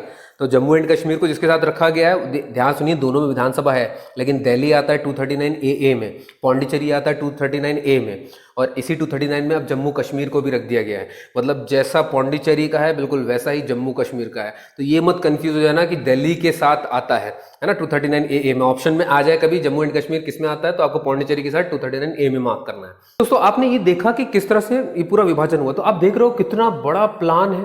मतलब प्लान का एक पूरा स्वरूप समझिए इस बात से। देखिए हुआ कैसे है, मतलब किसी प्लानिंग करने वाले ने ये कहा होगा पहले आपको जम्मू एंड कश्मीर में ऐसे हालात करने के होंगे क्रिएट जहां पे बीजेपी के पास इतनी सीटों की वो सरकार ना बनाने दे। जब ऐसा होगा तो हम फिर जम्मू एंड कश्मीर के संविधान का आर्टिकल 92 इस्तेमाल कर लेंगे या राज्यपाल इस्तेमाल कर लेगा और 6 माह तक कुछ नहीं होने देगा। क्लियर हो गई बात, यानी कुछ हो ही नहीं पाएगा। और 6 माह होने के बाद फिर राज्यपाल ही प्रेसिडेंट को ये कहेगा कि भैया आप राष्ट्रपति शासन लगा लो, 356 लगा लो। 356 अगर लग गई, अगर ये लग गई तो आपको मालूम है ना वहां की विधानसभा जो है, वहां की विधानसभा का कार्य कर सकती है हमारी यहाँ की संसद भैया। क्लियर है, यहाँ से एक रिलेशन बना लिया इन्होंने। फिर इन्होंने तुरंत अब इसको 370 को खत्म करना था तो इनने क्या किया भैया कि चलो एक काम करते हैं, 1954 का आदेश जो है, 1954 का आदेश में 35A आता जो रोकता है कि कुछ नए नियम नहीं लागू कर सकते, पहले उनको खत्म करो। ठीक है, तो इनने खत्म कैसे किया, नया ऑर्डर लेकर के आ गए, 2019 का प्रेसिडेंशियल ऑर्डर लेकर के आ गए। उसमें कहा कि हम इसे खारिज करते हैं और एक प्रेसिडेंशियल ऑर्डर से दूसरे प्रेसिडेंशियल ऑर्डर को खारिज किया जा सकता है। क्लियर हो गई बात। इसी में लिख दिया गया भैया कि इसी में लिख दिया गया कि हम इस्तेमाल करते हैं आर्टिकल 370 के 1D का, और इसके तहत हम प्रेसिडेंट और इसके तहत हम पूरा संविधान उसमें लागू करते हैं। तो पूरा संविधान जो है जम्मू एंड कश्मीर पर लागू कर दिया। जैसे ये लागू हो गया तो भैया सारे आर्टिकल लग गए, सारे आर्टिकल लग गए। तो आर्टिकल 367 जो सबसे इम्पोर्टेंट था और आर्टिकल 3 ये दोनों ही उसमें लग गए। आर्टिकल 3 लग गया तो हमने नया जम्मू एंड कश्मीर बना लिया, दो तोड़ दिया, लद्दाख और इसमें। क्लियर है, तो आप समझ गए ना किस तरह से आर्टिकल 370 खत्म किया गया।